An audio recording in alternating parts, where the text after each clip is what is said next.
Jean-Louis Etienne. À 64 ans, ce médecin explorateur, comme il se définit lui-même, n'en finit pas de parcourir le monde. D'abord spécialisé dans la nutrition et la biologie du sport, Jean-Louis Etienne s'intéresse rapidement à l'aspect médical de la physiologie humaine dans les conditions extrêmes.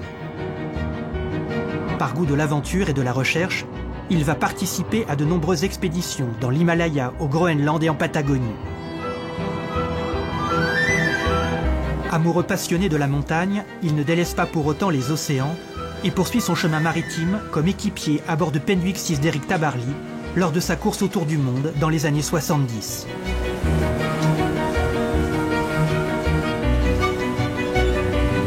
Les 10 années d'expédition que j'ai faites avec Tabarly, avec Kola, les navigations avec le Père Jaouen, dans l'Himalaya, un peu partout, c'est une tranche de vie exceptionnelle, quoi. J'avais un métier qui m'ouvrait à tout ce que j'aimais.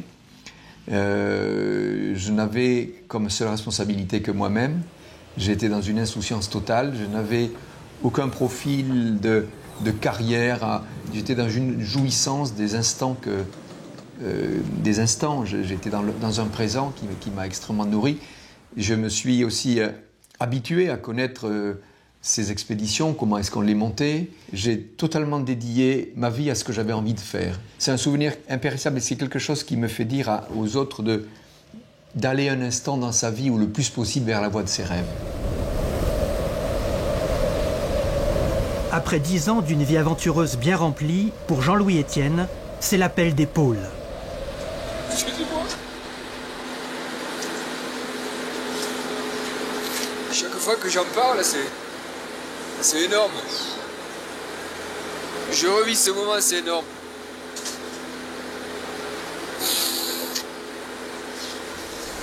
En 1986, il est le premier homme à atteindre le pôle Nord en solitaire, tirant lui-même son traîneau pendant 63 jours. 1000 km, parcourus une moyenne de 20 km par jour. Des températures pouvant atteindre moins 52 degrés. Chaque jour, il marche 8 heures d'affilée, sans pouvoir s'arrêter pour déjeuner à cause du froid. Marcher, marcher encore, franchir les obstacles, tirer son traîneau.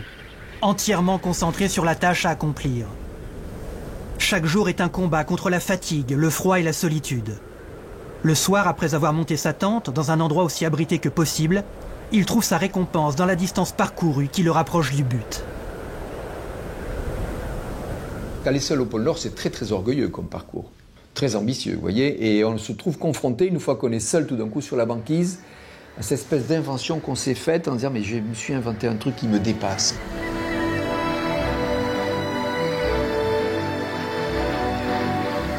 Et donc il faut faire appel à des forces, ce qu'on peut appeler du courage tout d'un coup, pour aller plus loin que l'idée qu'on se faisait de ce dont on était capable. On découvre ses limites, quoi. J'aime bien de dire qu'on ne les repousse pas, on les découvre, on ne sait pas de quoi on est capable tant qu'on n'a pas été confronté, vous voyez. Et donc là, j'avais mis la barre très haute.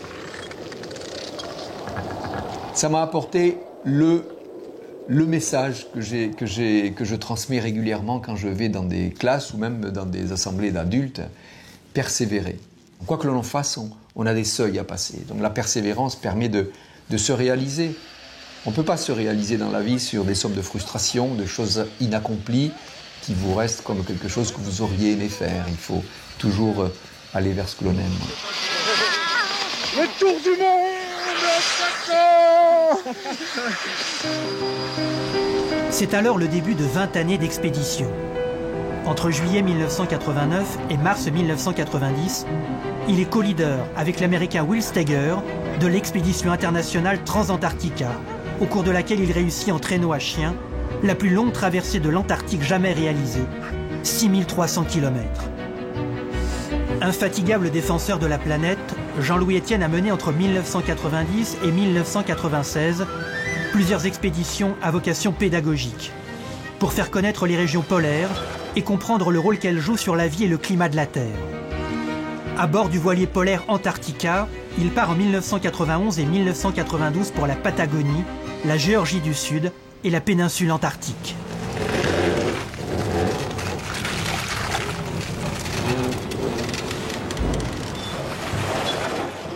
Moi, je ne suis pas le scientifique de terrain. J'offre l'accès à des territoires qui sont souvent difficiles, si vous voulez, ou coûteux. Et j'adore raconter des histoires. Et je trouve que l'aventure est une passerelle formidable entre la science, les sciences de la Terre, aujourd'hui l'environnement, et le public ou les scolaires. En 1993 et 1994, c'est l'expédition au volcan Erebus, situé sur le continent antarctique. Un volcan actif dont le sommet culmine à 3794 mètres.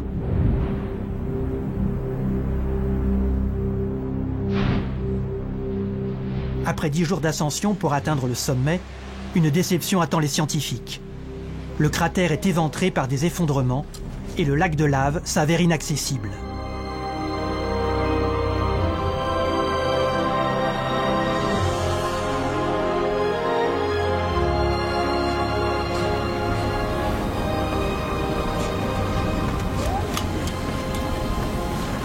S'il est impossible pour l'équipe de descendre au fond du puits, l'expédition permettra aux scientifiques de ramener de précieux échantillons de glace et de gaz.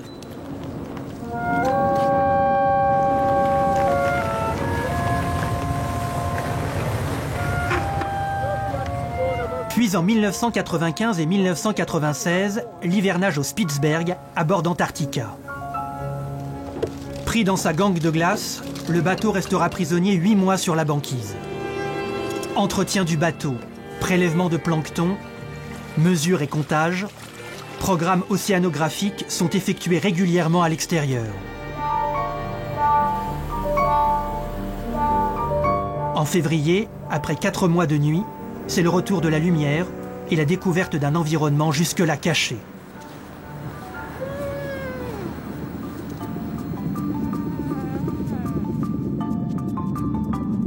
Au printemps 2002, Jean-Louis Etienne a réalisé la mission Banquise, une dérive de 3 mois sur la banquise du pôle Nord, à bord du Polar Observer pour un programme de recherche et d'information sur le réchauffement climatique.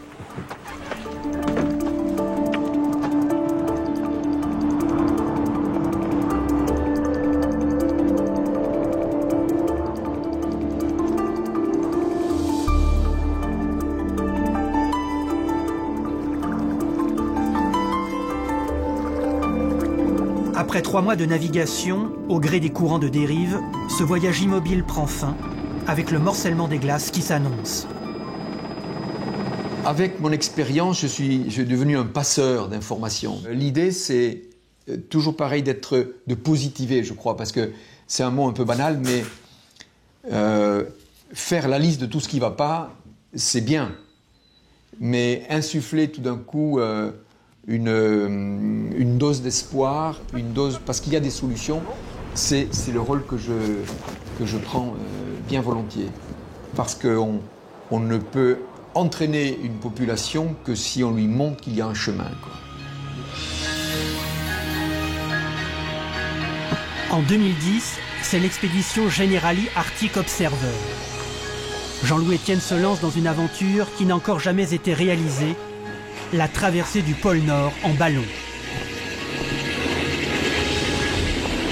Après plus d'1 an de préparation et d'entraînement, c'est en avril, depuis l'archipel norvégien du Spitzberg, que Jean-Louis décide de partir seul, à bord d'une rosière, ballon mixte d'hélium et d'air chaud.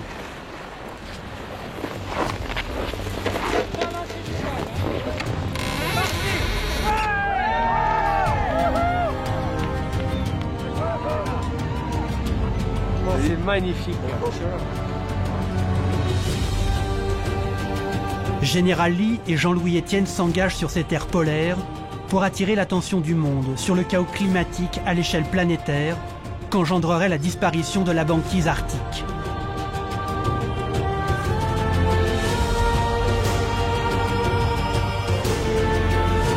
C'est absolument magique, c'est quelque chose d'extraordinaire.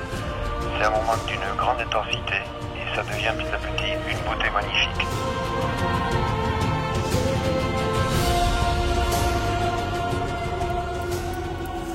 Vol à très basse altitude, brouillard, tempête, début d'incendie, perte de ressources électriques et électroniques, privation de sommeil. Rien n'est épargné à Jean-Louis Etienne durant cette traversée du pôle Nord en ballon.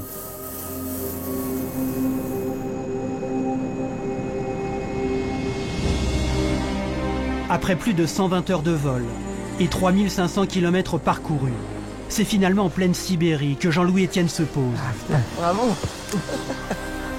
C'était plus que j'imaginais. Ouf. Ah putain. Une nouvelle fois, il réalise une première mondiale. Je faisais comme ça et j'avais les larmes qui me coulaient sur les joues. Bouge pas trop.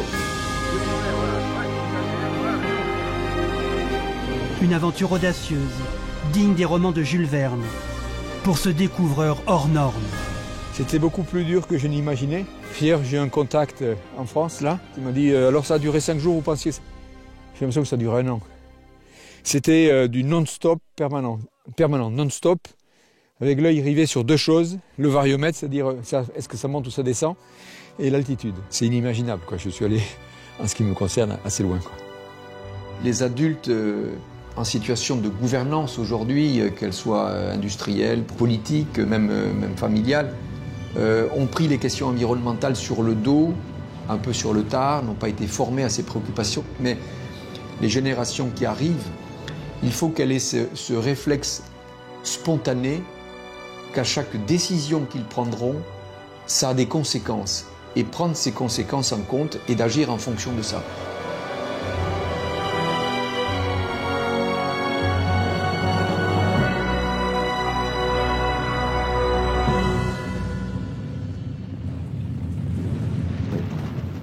Donc vous avez compris que vous avez en face de vous un héros. Hein?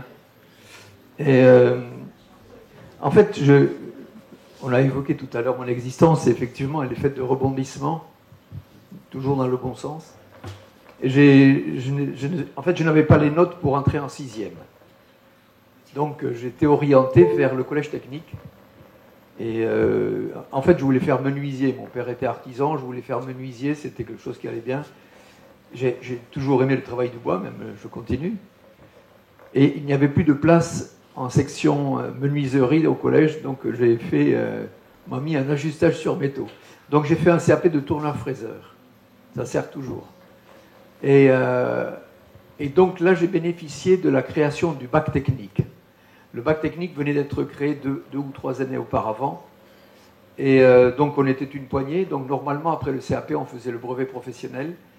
Et là, on a donc décidé de nous mettre une petite poignée qui avait des meilleurs résultats que les autres vers le bac. Et donc j'ai passé le bac. Et le bac, c'était quelque chose que je n'avais pas imaginé. Donc je me suis dit, qu'est-ce que je vais faire avec le bac? Ça me dérange. Voilà. Ah, ça faisait du bruit. Mais pas pour vous, peut-être. Donc le bac, c'était quelque chose que je n'avais pas imaginé. Donc je voulais, qu'est-ce que je vais faire avec le bac? Ingénieur, architecte. Et donc j'ai décidé de faire médecine. Je voulais une implication sociale, j'aimais les sciences de la vie, on appelait les leçons de choses ou les sciences naturelles. Et donc j'ai décidé de faire médecine, j'ai fait médecine à Toulouse. Et en 2e année de médecine, en mai 68, j'étais en 2e année de médecine.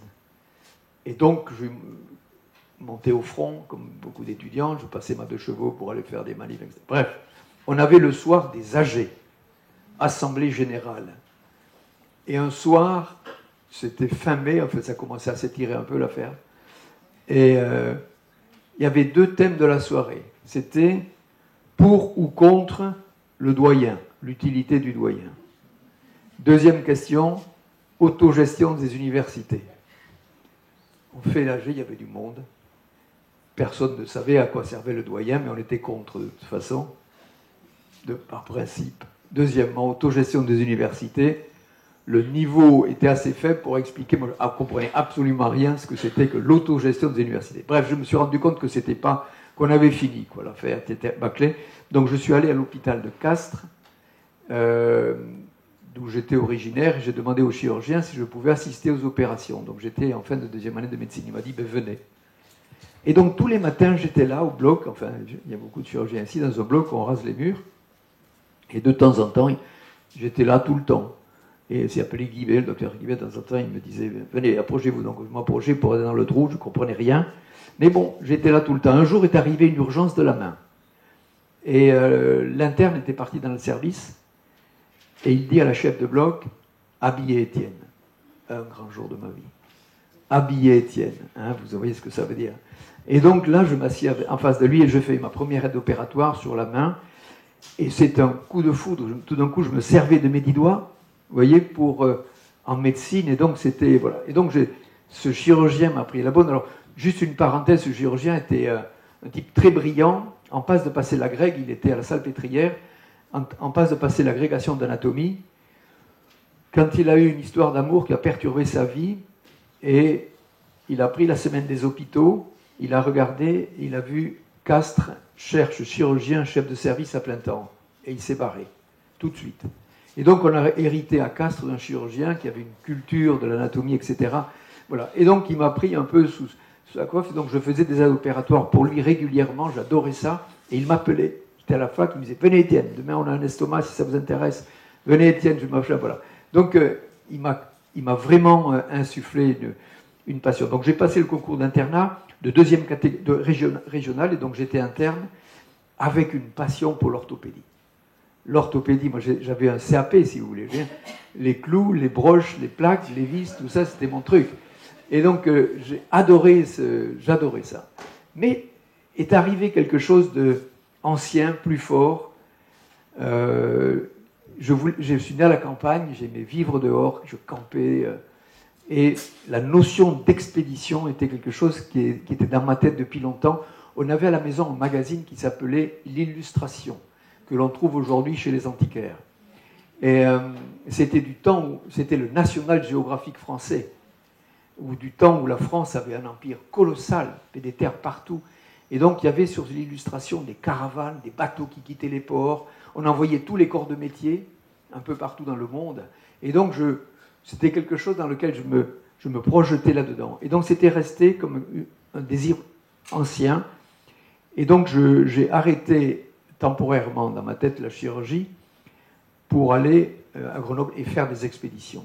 Et c'est comme ça que la médecine m'a permis effectivement de faire de très nombreuses expéditions. La chirurgie, vous le savez, c'est quelque chose qui demande d'être là en permanence. Et donc j'avais abandonné, et pour gagner ma vie, j'ai fait de la médecine générale en remplacement. Pendant 12 ans, j'ai fait et des expéditions et la médecine générale en remplacement. Donc des images que vous avez vues au Groenland, en Patagonie, à l'Everest, la course autour du monde avec Tabarly. J'étais médecin du Père Jaouen. Si vous connaissez le Père Jaouen, il est mort il n'y a pas très longtemps, en février. Et bon, j'étais son médecin, on va dire, j'avais été médecin avec lui. Et Jaouen, c'était une institution à lui tout seul. C'était un jésuite qui avait une famille. Les jésuites, ils ont des bons réseaux. Et il était aumônier de la prison de la santé à Fresnes. Non, aumônier de la prison de la santé, il était.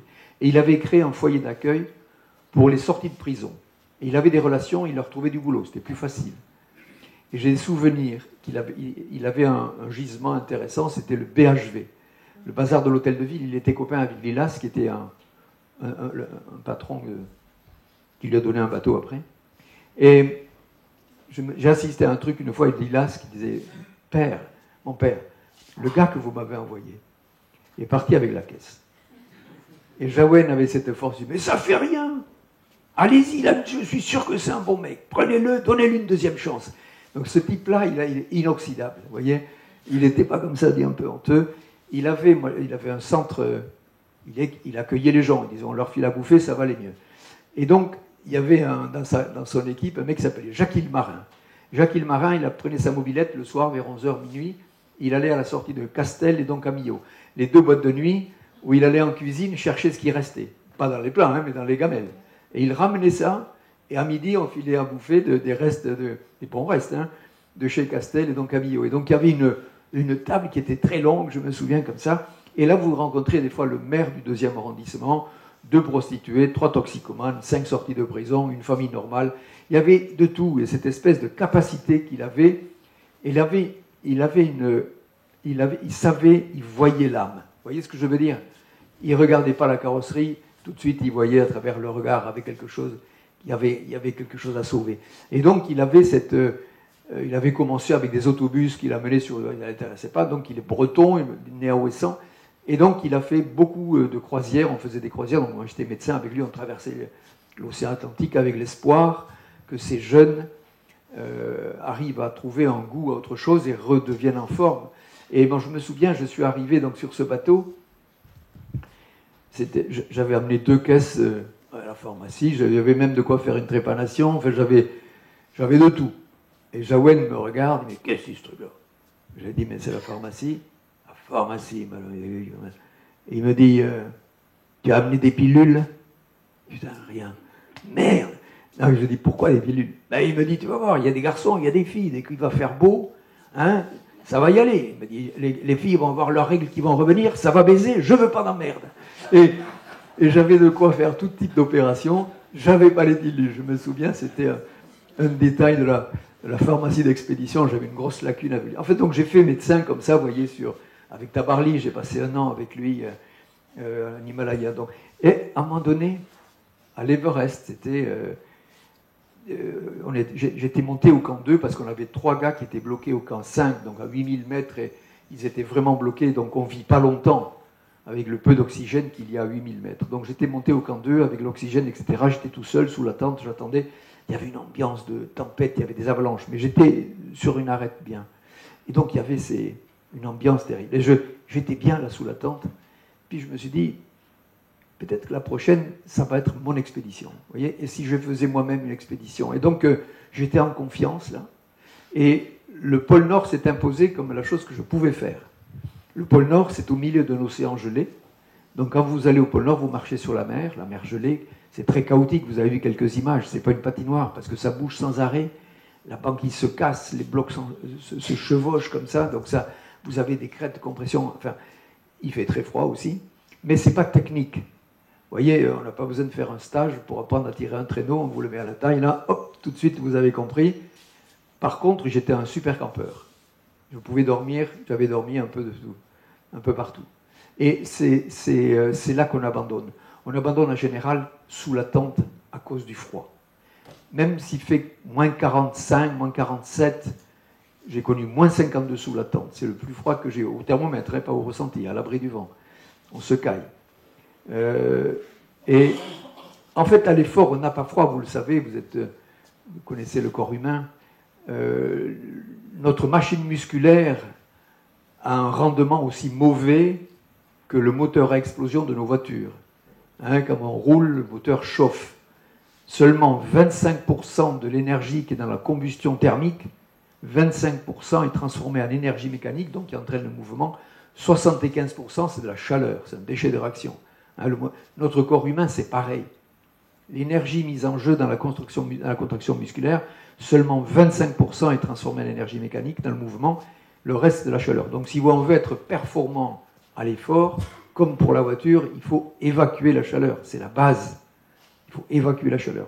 Donc quand on a... À un moment donné, il y avait un truc qui était en vente sur les catalogues. Assassin, la sudisette. C'est une espèce de combinaison étanche qu'on proposait pour perdre... Vous vous rendez compte?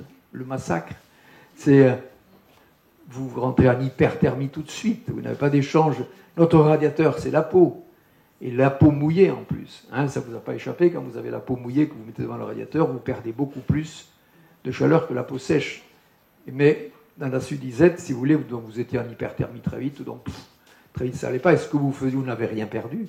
Et par contre, vous avez perdu beaucoup d'eau, et en arrivant à la maison, qu'est-ce qu'on fait? On boit pour récupérer. Voilà. Donc c'était tout ça pour dire que quand il fait très froid, on n'a pas froid. Parce que on a cet engagement, on tire un traîneau, etc. Les complications arrivent quand vous vous arrêtez. Tout d'un coup, ce froid qui vous tombe dessus, et le plus froid donc, que j'ai connu, c'est moins 52, et on est réveillé par le froid, bien sûr. On ne meurt pas tout de suite à cause du froid. Dans votre chambre, en hiver, il fait, je sais pas, vous dormez avec la fenêtre ouverte, il fait 7-8 degrés, vous êtes sous la couette, vous retournez un peu, enfin... La couette se glisse comme ça, vous vous retrouvez, vous êtes réveillé par le froid. Vous n'allez pas mourir de froid, même s'il fait 8 dans la chambre. Donc le froid vous met en alerte. On meurt quand on a épuisé ses réserves. Et donc j'étais très vigilant. Donc je faisais des tables de multiplication quand je me réveillais, pour voir si j'avais bien, si j'étais bien, quoi. Bien là, à ma place. On pisse beaucoup, vous le savez, quand il fait froid, on pisse beaucoup, puisqu'il y a une filtration glomérulaire qui est accrue, parce que la circulation périphérique est fermée au niveau des membres, au niveau de tous les membres, et donc il y a une masse sanguine plus importante qui arrive dans la petite circulation, et donc les reins il y a une filtration glomérulaire qui est accrue, on pisse beaucoup, hein, pas la peine d'aller au pôle Nord pour s'en rendre compte, quand on a froid, on pisse. Et donc on pisse beaucoup. Alors l'avantage des hommes à ce genre d'expédition, il faut amener une bouteille étanche, avec un goulot suffisamment grand, sans prétention, mais pour être à l'aise, pour pisser, c'est dans le sac de couchage. Donc ça vous évite d'avoir à sortir dans le froid. Et donc vous refermez bien, et ça vous fait une bouillotte. Vous voyez, on conserve cette chaleur pendant un moment. Et donc, peut-être vous le savez, mais la bouillotte, si vous avez froid aux pieds, la bouillotte, il ne faut pas la mettre aux pieds.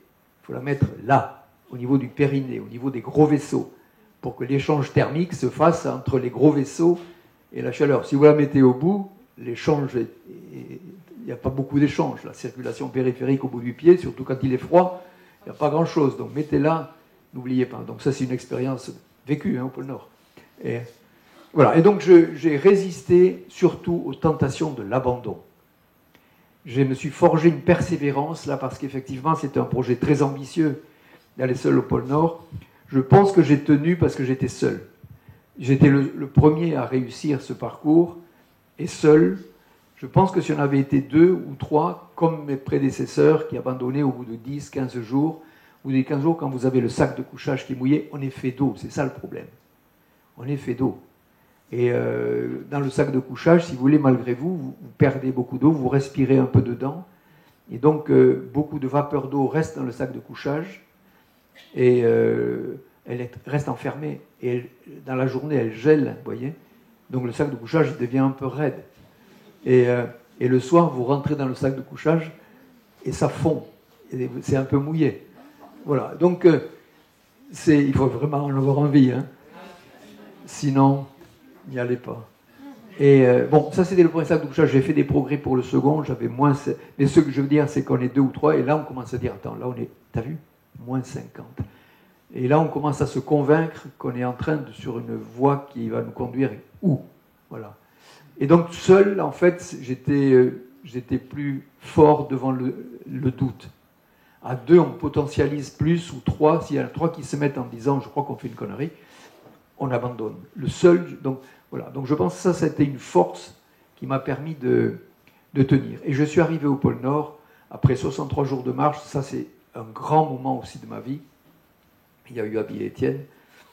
Arrivé au pôle Nord. C'est une libération, ce projet, un beau projet, il vous porte.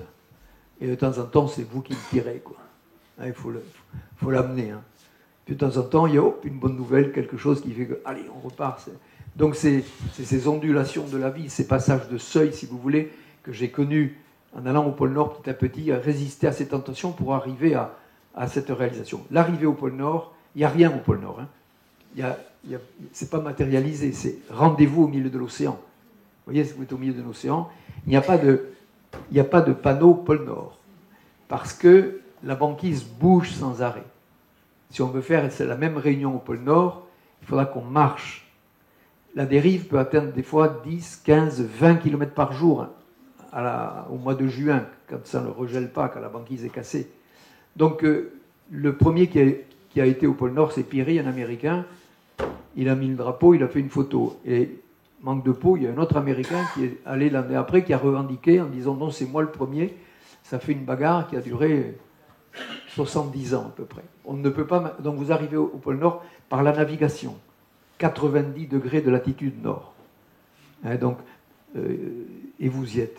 Et là, toutes les cellules de mon corps étaient heureuses. Vous voyez, dans l'idée, quoi. Hein, un truc où vous êtes libéré de ce poids qui était un projet qui a été pesant à mener, et je parlais au réchaud, je parlais au traîneau, et on m'a posé la question, est-ce que c'était à voix haute, et je ne le sais pas. Je n'ai pas la réponse, et ce matin même, il y a quelqu'un, je racontais ça à quelqu'un, là, il m'a dit, vous me parliez au traîneau à voix haute. Et merde, je dis, je ne sais pas. Mais je sais que je parlais. Le réchaud, c'est le Saint-Sacrement, vous voyez. C'est ça qui vous donne la vie. Ça permet de faire fondre la glace et d'avoir de l'eau chaude que vous mettez sur les aliments, etc. Donc ça a été un grand moment. Et ça a été un tournant. Un tournant, à partir de ce moment-là, j'ai dit, ça va être ma vie. Et donc, à partir de ce moment-là, je suis devenu un entrepreneur d'expéditions lointaines. J'ai construit le bateau Antarctica, que vous avez vu, qui s'appelle Tara aujourd'hui, qui fait un parcours absolument magnifique. C'est un bateau totalement inusable, on va le voir longtemps, Tara. Donc on a évoqué tout à l'heure que quand vous êtes entrepreneur, comme ça que vous avez une idée, qu'il faut la pousser, ben on passe son temps essentiellement à chercher les moyens, à chercher l'argent. Alors, Magellan, il a mis 7 ans pour trouver ses ronds, et il a changé de nationalité parce qu'il était portugais, et finalement, les Espagnols se sont intéressés à son affaire. Ça a toujours existé, j'ai fait une petite biographie sur Charcot, c'est pareil. Il faut sans arrêt. Je crois que la persévérance est à l'épreuve, là. Aller chercher en permanence, c'est aussi ingrat que l'autostop, vous voyez. Hein, vous êtes sur le bord de la route, hein, quand vous allez chercher de l'argent pour votre cause qui est noble, hein, c'est un peu comme l'autostop, tu es sur le bord de la route, tu as l'impression d'être un mec bien, pour tu vois, et puis, les gens se tournent. Et à un moment donné, il y en a un qui vous prend, ou une qui vous prend, il vous fait faire 10 km, c'est pas beaucoup, mais vous avez changé de décor, hein, quelqu'un avec qui vous avez pu parler, qui vous a fait confiance, et donc vous revenez à un endroit différent, vous avez un peu progressé. Mais c'est un peu ça, chercher les ronds, c'est toujours sans arrêt ce parcours. C'est une épreuve d'endurance permanente. Et donc, c'est ma vie que j'ai choisie comme ça. J'ai eu plusieurs choix à un moment donné. Donc on l'a évoqué.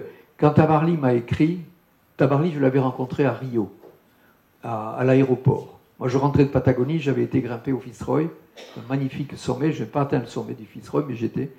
Et en rentrant, je savais qu'il y avait une épreuve de course qui s'appelait le Triangle Atlantique. Et donc, je me suis dit, peut-être ils ont besoin d'un médecin, je ne sais pas. Donc, je suis allé au Yacht Club à Rio et j'ai demandé, est-ce qu'il y avait quelques bateaux français, il y avait 33 exports, Grand Louis, enfin, des bateaux français. Je dis, il n'y a pas un bateau qui cherche un médecin ou qui a besoin d'un médecin pour le retour? Non. D'accord. Il m'a dit, si vous voulez faire la course autour du monde, il y a Tabarly, c'est le seul qui a un bateau, le Penduxis, qui est prêt. Il faut voir Tabarly. Il faut voir Tabarly, c'était pas rien. Et on me dit, il n'est pas là, il fait la qualif des 500 000. Il était parti quand il a fait la course en solitaire, c'était en 75. Et donc il a fait sa course en solitaire sur Penduxis en 76. Il était parti faire la qualification. Il fallait faire 500 000 avec son bateau tout seul. D'accord. À l'aéroport, 2 jours après, je pars, et dans l'aéroport, je vois un gars, Tabarly. Il est assez reconnaissable. Et donc je suis allé le voir, et il m'a dit, qu'est-ce que vous faites? J'ai dit, je suis alpiniste. C'était la meilleure chose à lui dire. Parce qu'il y avait des marins, ce qui était vrai, je revenais du Fitzroy, je grimpais, j'étais d'abord alpiniste.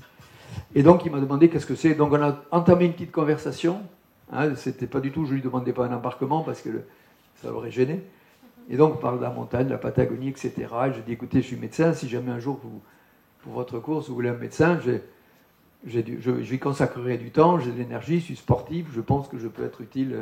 Et voilà, donc je lui ai donné mon adresse. Et entre-temps, j'étais revenu à la fac, mais j'avais pas un petit peu de chirurgie, si, mais j'étais en histologie et histopathologie.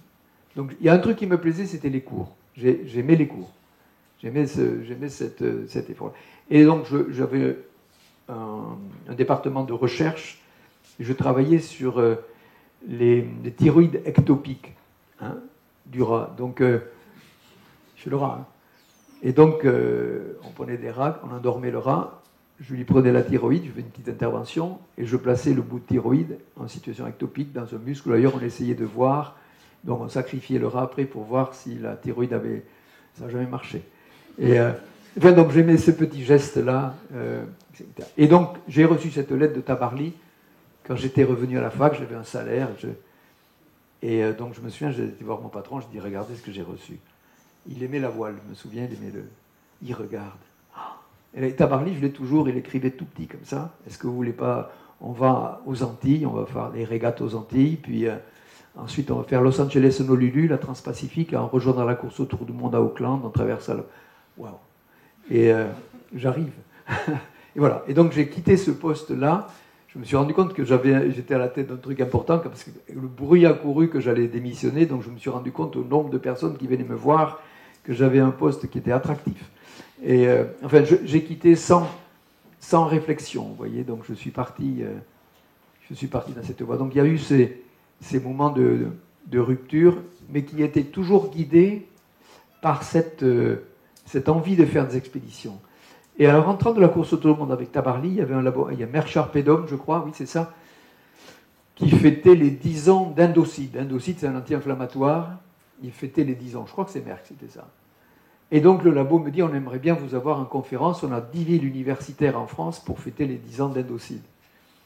Et donc, je avais des diapos. On faisait des fondus enchaînés. On avait des diapos et on passait les diapos. Donc, j'avais beaucoup plus de cheveux que maintenant. Et j'avais des mèches blondes même. Ben, un an en mer, vous revenez décapé. Et puis, alors, vous revenez... Vous voyez, ça dégageait, quoi. Hein. Donc, je faisais mes conférences, fondus enchaînés, etc. Bon. Et à la fin de la conférence, il y a une quinzaine de médecins qui viennent devant moi. Donc, quelques-uns qui commencent à dire « Putain, c'est toi qui as fait le bon choix. Nous, on a une clientèle, une voiture, des crédits, etc. » Je ne savais pas quoi leur dire. Deuxième conférence, pareil. Là, je me suis dit « Il faut que je trouve un truc parce que je ne peux pas continuer à déstabiliser mes confrères qui travaillent pendant que moi, je m'amuse. » Et en fait, j'ai réfléchi à quelque chose, je me dis, ça c'est ma vie. Elle n'est pas faite pour vous. Elle n'est pas faite pour vous. Moi, j'ai que des vieilles bagnoles. Moi, je vis souvent dans ma 403. J'ai une vie de bohème totale. J'ai pas de rentrée, rien. Donc, toute ma vie est consacrée à ça. Donc, c'est pas la vôtre. Par contre, faites comme moi, explorez. Soyez les explorateurs de votre existence. Et je sais que dans la salle, vous êtes tous des explorateurs, en fait, quoi. C'est ça qui est intéressant. Avec un outil qui est la médecine, qui est un outil universel, formidable, on peut exercer ce métier d'une manière très universelle dans plein de choses. Si vous avez une clientèle à Cahors, il y a certainement une multitude de façons de voir comment est-ce qu'on peut amener des nouvelles choses à vos patients. Peut-être ça va vous permettre de lire des choses, rencontrer un médecin japonais qui va vous éclairer sur quelque chose. Vous voyez, explorez le choix que vous avez fait en l'enrichissant, mais ne rêvez pas ma vie parce que moi, c'est vraiment une vie de bohème, quoi. Hein. Moi, ça ne me dérangeait pas, c'était la vie que j'avais choisie. La mécanique, j'avais que des vieilles caisses. Il y avait des casses avant. Hein. On allait à la casse, on prenait un truc. Moi, j'adorais ça, je faisais de la mécanique. Maintenant, les voitures, elles parlent. Ça, je n'ai pas le dialogue, je ne sais pas. Donc, c'est compliqué. Donc, ça a complètement changé. Mais bon, c'était ma vie. Et c'est ça que je raconte tout le temps. Soyez des explorateurs, mais je sais que tout le monde dans la salle, par les choix que vous avez faits, vous partez, certainement prenez des risques. Tu viens de l'évoquer, des risques, c'est vrai. Moi, les risques, je les prends, c'est moi qui les prends, si vous voulez, quoi. Hein. Tandis que vous, dans vos engagements, il y a des risques qui viennent d'ailleurs et qui sont imprévisibles. Donc c'est quelque chose qui est extrêmement audacieux même. Mais il y a cette notion d'engagement sur le terrain, aller servir une cause dans des endroits impossibles. Et donc vous comprenez quand je dis explorer sur votre chemin, quoi. Enrichissez ce que vous avez appris de votre existence. Maintenant, il est grand temps de tenir des discours réalistes. Hein. On tire à boulet rouge sur le nucléaire, on tire aussi sur les hydrocarbures en oubliant tout simplement que quoi qu'on fasse, de toute façon en 2050, 70% de l'énergie primaire sera assurée par les hydrocarbures. Quoi qu'on fasse, hein, parce que c'est déjà trop tard aujourd'hui. Si on voulait même se lancer dans le nucléaire, aujourd'hui, il faudrait s'y mettre tout de suite et on arriverait à peine à couvrir 11% des besoins d'ici 2050. Alors j'aimerais savoir un petit peu quelle est votre opinion là-dessus, sur ce fameux scénario de degrés auquel personnellement, moi je suis très pessimiste, hein, personnellement. J'aimerais savoir ce que vous en pensez. Et est-ce que de votre côté, je pense qu'en tant que leader d'opinion, vous avez vraiment un rôle important à jouer. Quand vous dites pessimiste sur les 2 degrés, ça veut dire que vous êtes convaincu qu'on va dépasser les 2 degrés, malheureusement, et que quand même il faudrait prendre des mesures. Exactement. Ah, vous êtes d'accord là-dessus? Tout à fait. Bon, alors d'accord, on est en phase. Et là, le réchauffement climatique, c'est mal emmanché dans le public, d'une manière globale, parce que on a cru que c'est quelque chose qu'on ressent. Quand vous parlez, le climat se réchauffe. De quoi parlent les personnes qui vont le matin acheter le pain? Salut, ça va, t'as vu le temps qu'il fait? les deux mamelles de la conversation, c'est la santé et la météo. Voilà, c'est la base de la conversation. Donc, il suffit qu'il caille, il nous dit, il nous raconte des carvistouilles, t'as vu comme il fait froid, il nous dit que ça se réchauffe. C'est une valeur scientifique, ce n'est pas une valeur populaire, le réchauffement climatique. La Terre s'est réchauffée, l'atmosphère s'est réchauffée de 1 degré, et la Terre, bien sûr, à 1 degré en un siècle. Entre la différence du matin et du soir, l'été et l'hiver, 1 degré de température. Ça ne se perçoit pas. Donc c'était un peu mal emmanché parce que ça donne aux sceptiques l'idée. C'est une réalité que petit à petit, la planète se réchauffe. Et est-ce que vous avez... Non, ça fait rien. Là, quand vous dites, par rapport aux sceptiques, ils vous regardent, ils disent, on peut y en envoyer, quoi. Non. Je vais faire... Non, ça va, j'ai l'illustration. Je vais jouer la diapo. Et on a ce sentiment que l'atmosphère est immense et qu'on peut y vraiment tout envoyer. On a eu le même sentiment avec l'océan en se disant on peut bien l'envoyer. Aujourd'hui, ça commence à saturer et l'atmosphère paraît. On a vu des images quand Pesquet est passé du temps là-haut. Toutes les images qu'on voit, vous les regarderez. L'atmosphère, c'est le tout petit trait bleu au-dessus de la Terre. Hein, c'est l'atmosphère. C'est comme ça. C'est un papier de cellophane sur une énorme citrouille. C'est rien. Ça fait 10 km la partie efficace. Vous partez du centre de la Terre, vous faites 6500 km, vous arrivez à la surface de la Terre. Les 10 derniers kilomètres, c'est l'atmosphère. C'est rien. Et là-dedans, la composition, 79% d'azote, aucun effet de serre. 20% d'oxygène, pas d'effet de serre. Le reste, vapeur d'eau. Là-dedans, 0,03%, c'est la teneur. C'était la teneur de l'atmosphère en CO2. Donc c'est un gaz qui est assez rare, même si on en parle beaucoup, dans l'atmosphère, et il agit à l'état de trace par rapport à la composition globale. Et donc c'est un facteur d'effet de serre puissant. Et donc il est évident que plus on en envoie, c'est surtout, ça fait 150 ans qu'on a commencé à la combustion des énergies fossiles, le principal ennemi du climat étant bien sûr le charbon, qui émet énormément de gaz carbonique à la construction. Donc en France, quand vous parlez du charbon, on a ce sentiment que c'est les musées, les corons, vous voyez, alors que c'est l'actualité de l'énergie dans le monde, en Chine, en Allemagne. 54% de l'électricité allemande est faite au charbon.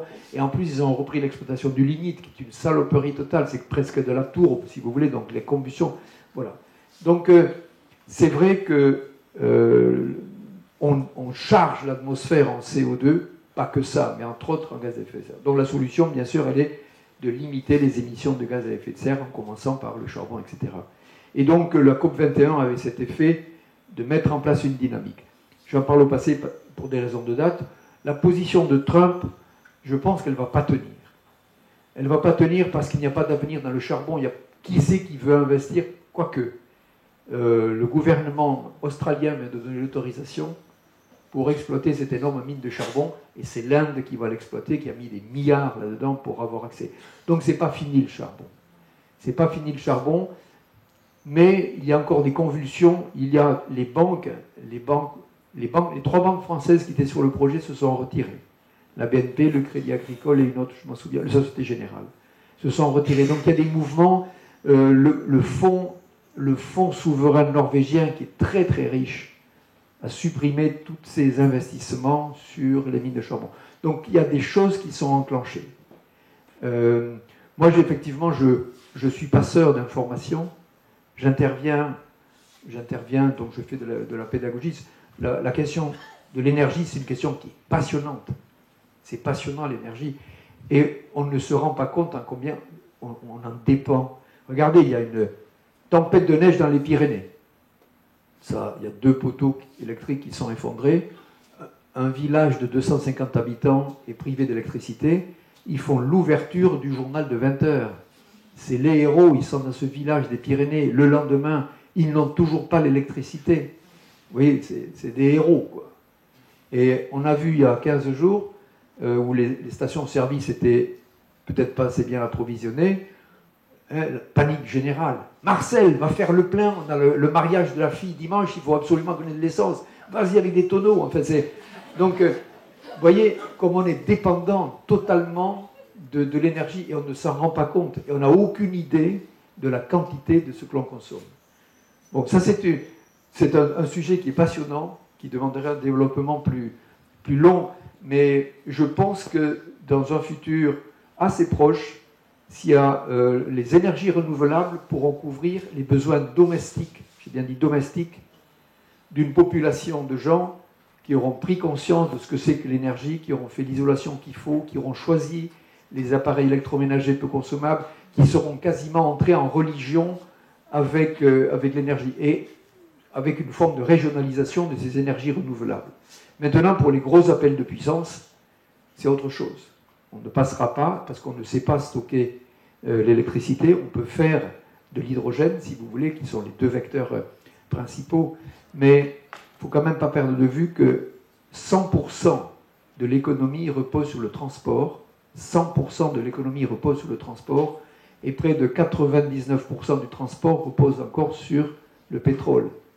Donc la transition, elle est enclenchée, mais ça va prendre du temps. Ça ne veut pas dire qu'il faut baisser les bras. Et l'inertie du climat, c'est un peu comme l'inertie d'un changement d'énergie. Ça va prendre du temps. Mais si on veut arriver à un résultat, il faut le faire dès aujourd'hui. Donc c'est comme une maladie chronique, vous voyez. La Terre, elle a une fébricule. Elle a 37,8 aujourd'hui. Elle a 0,8 degrés, maintenant un peu plus, 1 degré. Une fébricule. Et en général, c'est une petite fièvre chronique. On dit il faut quand même que tu ailles chez le docteur, il faut aller voir le docteur, il faut aller voir le docteur. On va voir le docteur aux premières complications. La fièvre chronique. Et en fait, on en est là aujourd'hui. La Terre, elle a cette fièvre chronique et les complications apparaissent. Les inondations, les tempêtes tropicales qui deviennent des cyclones, les étendues de surface de sécheresse aujourd'hui qui sont graves, et donc il y a déjà des migrations parce qu'il y a des zones de sécheresse. Regardez ces inondations, etc. Donc les manifestations climatiques extrêmes, elles sont là, mais pour rester dans les 2 degrés, il faut prendre des mesures dès aujourd'hui. Alors, une des raisons, et je terminerai avec ce projet-là, parce que j'ai atteint l'âge de la retraite, mais elle est passée, j'ai pas envie. Et comme beaucoup ici. Quand j'ai eu 65 ans, là j'en ai 70. Quand j'ai eu 65 ans, on est convoqué à la sécurité sociale. Et donc, je me souviens de la personne qui a ouvert un livre comme ça. Elle me dit, mais, eh bien mon vieux, elle me dit, mais qu'est-ce que vous faisiez là de 77 à 78? J'ai fait la course autour du monde avec Tabarly et vous n'étiez pas payé. Non. Et là, voilà. Donc j'ai des trous dans la raquette, sérieux.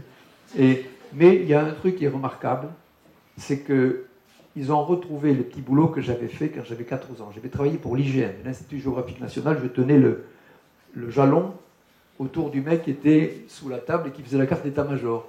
Et donc, moi, je faisais le tour en faisant attention de rester à la même ligne de hauteur. Voilà, donc j'ai fait ça pendant un mois, et ça, j'avais gagné un petit peu. Eh bien, ils l'ont retrouvé. Donc, ça veut dire que tout ce qui était écrit de la main a été conservé, et il y a des personnes, sur tous ces millions d'habitants, qui ont réussi à passer de la main sur l'ordinateur. Donc, on n'imagine pas le travail que ça a dû être pour faire ce... Ils ont tout retrouvé. J'avais fait un cours à la Faganis sur la thermorégulation, 4 heures de cours, et ils l'ont retrouvé. Donc ça fait un trimestre. Juste une petite... bref, c'est une petite histoire. Mais donc le prochain projet, ça s'appelle PolarPod. Polar comme polaire et pod, plateforme océanographique dérivante. L'action se passe là. Donc ça, c'est l'Antarctique, vous l'avez compris, c'est le continent du pôle sud. C'est au sud de la Terre. C'est grand comme 28 fois la surface de la France. L'Antarctique, c'est grand comme 28 fois la surface de la France, et c'est recouvert par une couche de glace qui fait 2500 mètres d'épaisseur. 2,5 km de glace sur 28 France. Ça, c'est la taille du glaçon, la tache noire antarctique. 28 France, 2,5 km d'épaisseur mètre. C'est la grande réserve d'eau douce de la planète, congelée là. Vous avez en haut à gauche le Cap Horn, tout à fait en haut, à 1 heure, l'Afrique du Sud. Entre 4h et 5h, vous avez l'Australie, la Tasmanie, et à 6h, la Nouvelle-Zélande. Et tout autour, vous avez un courant qui fait le tour, qui s'appelle le courant circumpolaire antarctique. Il unit les eaux du Pacifique, de l'Atlantique et de l'Indien. À la latitude moyenne, c'est ce qu'on appelle les 50e hurlants, les fameux 50e hurlants. Ce sont des zones qui sont ventées et qui entretiennent ce courant autour de l'Antarctique. Cette zone-là, toutes les publications se terminent par les mêmes choses. On a besoin de mesures in situ. Malgré les satellites, malgré les balises Argo, qui sont des balises automatiques, malgré les animaux instrumentés, on a besoin de mesures in situ. Donc c'était ça l'équation qui m'a intéressé. Quel type de bateau on peut faire pour séjourner sur cet océan de tempête longtemps et en sécurité. Et donc je me suis rapproché d'un bureau d'études qui est à Lorient, un type qui est inventif, intelligent. Et il m'a dit, si tu veux être stable dans la grosse mer, il faut échapper à la surface de contrainte. C'est-à-dire à la surface. Un bateau est posé sur la surface. Plus il y a du vent, plus ça bouge, plus il y a des creux, plus ça bouge, etc. Si vous voulez échapper à la surface, il faut avoir un bateau qui descend profond, à 80 mètres de tirant d'eau. Donc il m'a dit, il y a un bateau comme ça qui existe, qui a été conçu, en fait c'est un tube. C'est un tube, et qui est aux États-Unis, qui s'appelle le Flip. Voilà, donc c'est une étrave et un long tube derrière. Donc vous voyez, le tube fait 80 mètres et une étrave. Donc on le tire, on l'amène en mer. Et quand ils arrivent sur la zone, le départ de la zone d'étude, ils ballastent, c'est-à-dire ils remplissent des réservoirs, et petit à petit, il va basculer. Alors ça a été fait pour des sous-mariniers, pour écouter les sous-marins pendant la guerre froide. À 80 mètres sous l'eau, vous avez le silence. Et donc à bord sont des sous-mariniers, donc ils habitent à l'horizontale, et puis ça passe là. Alors tout tourne, les toilettes, les bannettes, les chiottes, tout est monté sur cardan, tourne, et ils viennent petit à petit en position verticale. Ensuite, quand ils ont eu terminé l'écoute des sous-marins, ils l'ont confié aux chercheurs du Scripps qui ont mis ces passerelles, les 3 passerelles jaunes.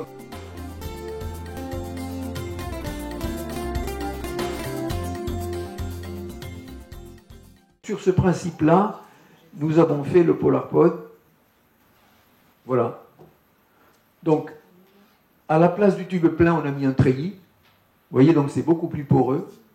Donc les vagues passent à travers et on habite dans la zone qui est tout à fait en haut. Et les 2 passerelles nous servent effectivement pour des instruments et mettre de la surface de voile si jamais on veut gagner un petit peu en vitesse. Donc comme le flip américain, on va l'amener à l'horizontale.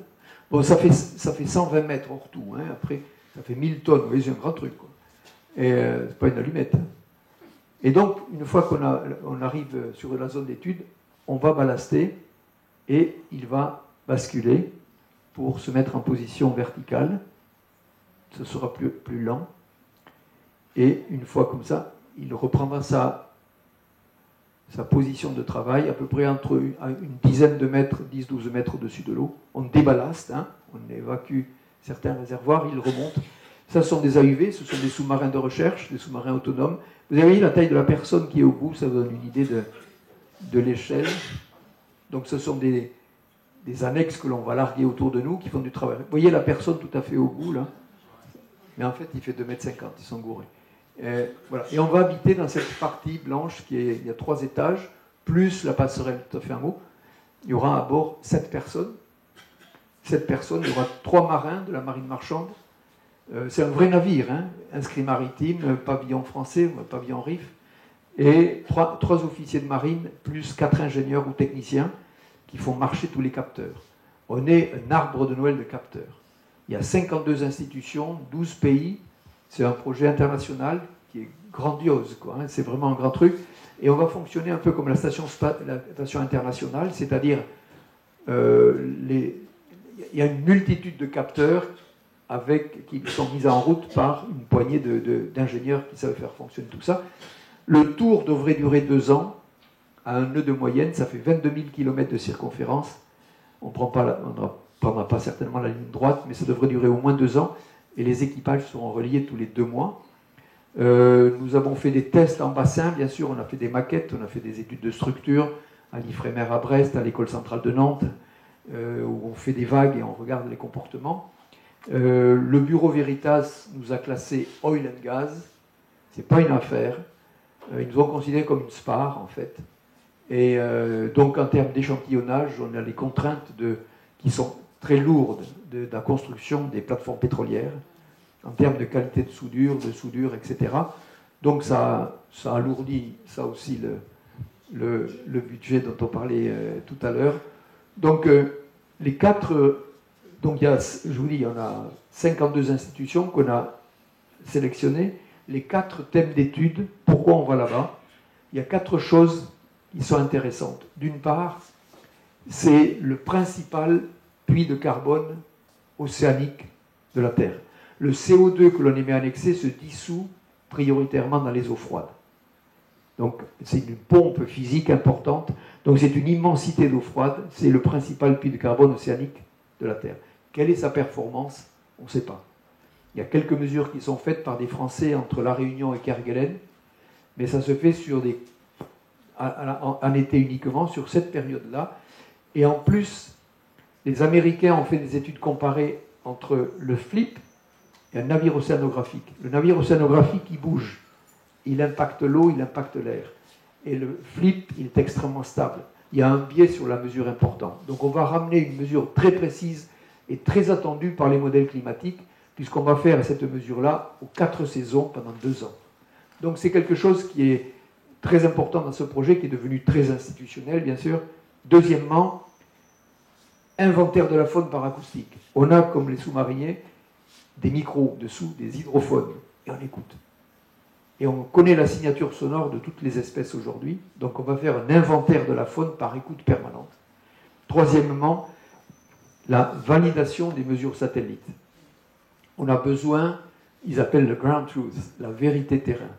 Vous voyez, si un satellite qui passe au-dessus, comme ça, il regarde la couleur du livre, il faut quelqu'un au sol pour dire gris, rouge, gris.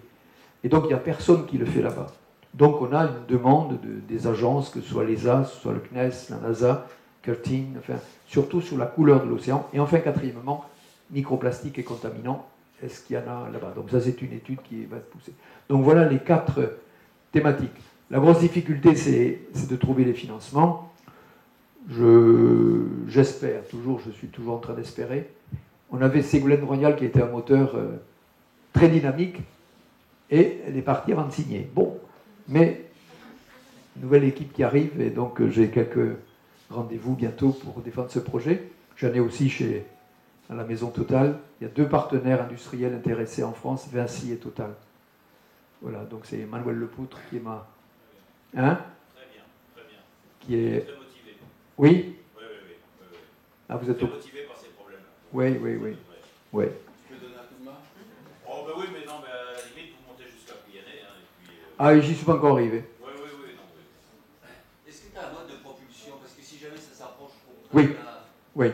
On a l'obligation d'être manœuvrant. Pour 2 raisons. Si effectivement on se rend compte qu'on est en train d'avoir une route de collision avec un iceberg. Mais ça va se voir très lentement. Parce que l'iceberg dérive lui aussi, nous aussi. Donc on a un delta de vitesse qui est très faible.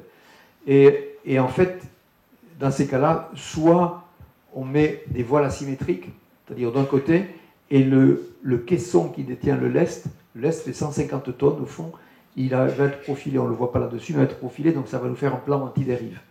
Donc avec une voile asymétrique, on doit pouvoir insuffler une petite trajectoire, et à 10 mètres sous l'eau, on a un moteur, une tuyère qui nous permet de faire du travers. Et pour ça, on a un groupe électrogène de 240 kW. On est autonome en énergie pour toute la partie scientifique et vie. Il y a un gros programme de calcul, mais on est autonome avec 4 éoliennes de 3,2 kg et 2 packs de batteries de 50 kWh lithium-ion. Donc, il n'est pas construit encore. Ah ben ça, c'est la magie des films d'animation, des numériques. C'est vrai qu'on n'a pas besoin d'y aller.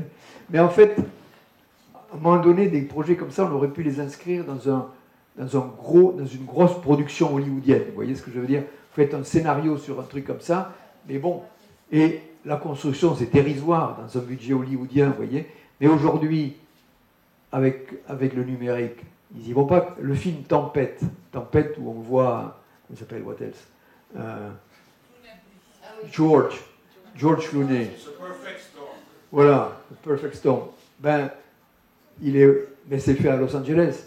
Si vous allez visiter les studios à Los Angeles, c'est grand, et donc ils mettent une mâche autour, ils le remplissent d'eau, il y a des gros ventilos, ça fait des vagues géantes, voilà. Donc, Clooney, le soir, il rentre chez lui, vous voyez ce que je veux dire. Tandis que si vous l'amenez là, c'est le bordel, quoi, parce que ça va bouger, enfin, il ne va pas être d'accord, je sais pas. Donc c'est terminé, on ne peut plus, avec le digital, on ne peut plus aujourd'hui regarder le Pirate des Caraïbes. le dernier Pirate des Caraïbes. Et si vous regardez le Pirate des Caraïbes de Roman Polanski, il avait habillé en forme de Caraïbes, un bateau, il y avait, etc. Ça fait pauvre par rapport à... Bien. Encore une fois, c'est pour terminer, je vais dire persévérer. Hein. Et puis la deuxième chose, il n'y a pas d'âge pour se faire plaisir.